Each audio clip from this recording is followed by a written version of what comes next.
Showbiz fanatics, daddy ni Mr. Alden Richards abay kinilig sa ipinadalang regalo ng pamilya ni Miss Catherine Bernardo. Ang lahat ng yan, but before that, if you haven't subscribed yet to my YouTube channel, please don't forget to like, share, and subscribe at hit mo na rin ang notification bell for more showbiz updates. Bago tayo magpatuloy sa ating updates for today's video, nais ko po muna of course magpasalamat sa lahat ng mga legit viewers, subscribers at ang lahat ng mga legit na nagmamahal at sumusubaybay sa mga videos natin.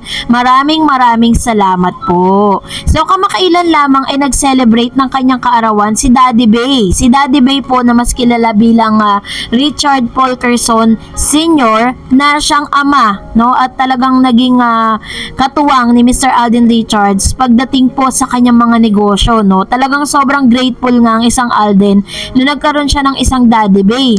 At the same time, ipinakita at talagang makikita mo kung gaano po kaayos yung pagpapalaki ni Daddy Bay or ni Mr. Richard Polkerson Jr. dito po kay Mr. Alden Richards, because Alden's is evidently talagang sobrang kind and very respectful at napaka-humble, ano, kahit napakarami na po niyang mga na-achieve, no?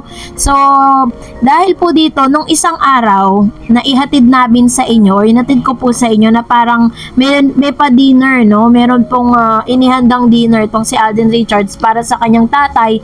Tapos si Raisa naman na kanyang kapatid ay nag-post din ng isang throwback videos na nagbibigay ng parang ng tribute para sa kanyang sa kaarawan ng kanyang tatay. So marami po nagtanong kung present ba si Miss Catherine.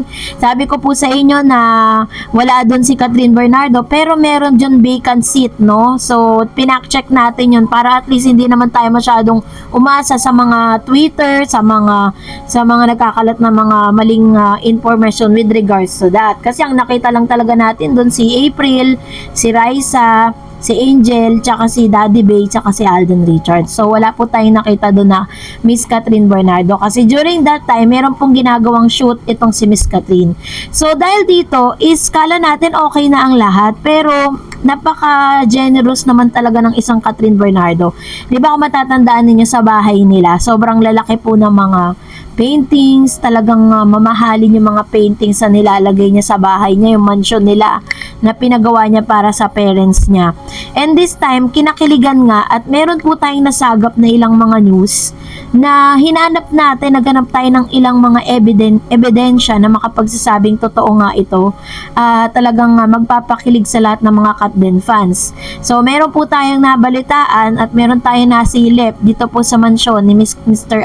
Alden Richards na isang bagong painting na kumbaga nagkukumpirma po ito na si Miss Catherine Bernardo di umano ay nagpadala, no, ng isang napakagandang painting bilang gift dito po sa daddy ni Mr. Alden Richards. Yung mga ganong gesture pa lang, di ba, parang mahalata mo talaga na there is something special between them para regaluhan mo yung mga taong espesyal sa taong espesyal para sa'yo. Kasi gano'n naman yun eh. Kung sino yung mga taong mahal ng mahal mo, is mahal mo na din, di ba? Hindi lang talaga nila maamin sa publiko. And this time, eto na, naganap tayo ng means, paano or ano bang klaseng painting yan, kung totoo ba talaga na nagpadala. Pero dun po sa IG account po ni Mr. Netong si Daddy Bay, naganap tayo sa Instagram stories. Wala siyang pinlex eh. Pinlex niya kasi dun parang isang kulay black na bato na parang nilalagyan ng tea. And this time, eto na, boom. Pagpunta natin sa Reels video, latest video ni Daddy Bay, inikot niya yung camera at nakita natin na meron isang bagong painting na nandoon na i-display na akala natin simple video lang siya. Simple yan. Simple video lang. Pero hindi natin alam, ito pala yung tinutukoy na painting na ipinadala ni Miss Catherine Bernardo para sa daddy ni Mr. Alden Richards. Grabe, no? Magkano kayong halaga niyan? Kasi yung mga paintings niya sa bahay niya, kakaiba yung artwork na yun eh. At talaga masasabi mong pinagbuhusan talaga, may budget talaga yun. And this time, sabi nga ng ilang mga celebrities, nowadays, ang paintings talaga yung kanilang pinag-iinbesan, no? Dahil dito, eto na do, parang may post din si Daddy Bay sa kanyang IG story na parang kinikilig siya, no? Hindi niya lang po mapangalanan at hindi lang niya masabi talagang tahasang pagsasabi ng thank you sa nagpadala ng gift para sa kanya. Kala niya ganun-ganun na lang, lilipas na lang yung birthday niya na parang wala lang. Pero hindi pa rin talaga pinalagpas si Miss Catherine. Ganun talaga siya, very generous talaga si Miss Catherine, lalo na sa mga taong espesyal para sa kanya. So, let's be happy dahil yan po ay isang signal. Sabi po ni Mr. Renato Husayan, magbasa tayo. Sabi niya, Miss Dareds, I've been waiting for you for this update and about to Dominic on your FB page. Thankfully, nag-update. I trust you simply because you make sure everything, facts verified and legit. Thank you again and God bless Miss Dareds. Thank you Mr. Renato Husayan sa inyo pong pagtitiwala. And I hope na talagang sa bawat mga videos na ilalabas natin, talagang maghahanap tayo ng mga facts kasi mahirap kasi na parang papaasahin natin yung tao, diba? So, salamat po sa inyong trust. Sabi ni Miss Aiki Marquez, thank you Miss Dareds sa update. Apektado ako pag may hindi magandang balita tungkol sa kat din. Ayan, kahit naman talaga sino, diba? Lahat tayo, kahit po ako nawindang sa isang sa isang video na yun. And sabi pa ng isa pa, Kat, then mas bagay kayo pareho. Kayong mabait at down to earth. And sabi ni Ma'am Daisy, wow, congratulations Kat.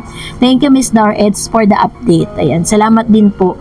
At palagi po kayong nanonood niyan. And sabi ng Miss Anastasia, siguro aminin na nila para wala nang bashe, para supalpal na sila lahat. True naman, diba? Kasi parang the more na naglilihim, pero sabi ko nga sa inyo, may purpose kung ba't nila ginagawa yun. And Miss Mariel Lourdes Coronation said, hello, kaninang morning when I was browsing and I came across Alden's photo on the beach enjoying the serenity of nature. Then just right now, I saw a picture of Catherine at the shore of Nakpan Beach. Paki-fact check naman please. Sige po, i-fact check natin yan after this. Kung magkasama ba sila or what. Para at least maliwanagan tayo. Mamaya may maglabas na naman ng news about dyan na hindi naman talaga pina-fact check first, diba? Sabi pa niya, pa ng isang viewers natin, wag niyong pansinin yung mga bashers o naninira, hayaan, basta #solid kat din tayo. And Miss Elena Galgon said, kahit ano pa yan, ang paninira kay Kat, lalo siyang maraming blessing. So what kung mayroon si Alden na beauty queen, Miss Universe, wala effect yan. True naman, 'di ba? So yung mga ganyan-ganyan naman mga balita, mga gawa-gawa lang yan. Minsan ikinakabit na lang yung pangalan nila sa mga sikat para talagang mapag-usapan, 'di ba? Kaya minsan hindi rin maganda talaga yung buhay ng mga artista na bilad sa publiko eh. Sabi naman po ng isa pang user, thank you po sa update kasi nagwo-worry po talaga ako sa kung ano na ba talaga ang relasyon ng Kat din. Minsan po talaga ayaw ko na manood kasi ayaw kong nabasa Kat din.